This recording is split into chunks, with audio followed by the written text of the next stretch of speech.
गर्मी बहुत बढ़ गई है तो गर्मियों के लिए ठंडी ठंडी चीज़ें बनाया करें। तरबूज़ बच्चे शौक़ से नहीं खाते हैं तो तरबूज़ का शरबत बनाते हैं। चैनल को सब्सक्राइब कर दें, बेल आइकन भी दबा दें ताकि नई नई वीडियोज़ आप तक पहुँचे। तरबूज़ को हम काट लेंगे।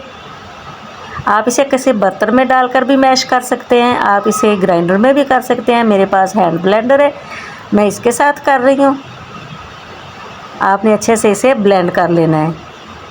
बहुत सादा और आसान रेसिपी है और बहुत मज़े की बनती है, ज़रूर बनाइएगा। अच्छे से ब्लेंड करके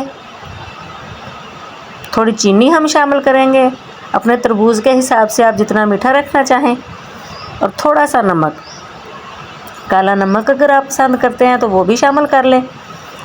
तरबूज़ को अच्छे से छानकर उसमें से अच्छे से सारा पानी हम निकाल लेंगे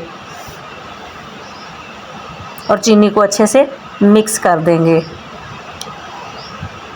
ठंडे ठंडा मज़ेदार किस्म का तरबूज़ का शरबत तैयार है, ज़रूर बनाया करें, गर्मी का मौसम है।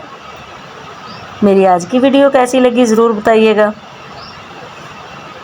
बच्चों के लिए गर्मी में थोड़ी थोड़ी ठंडी ठंडी अच्छी अच्छी चीज़ें बनाया करें ताकि बच्चे शौक़ से पिएं और गर्मी के असरात से बचते रहें।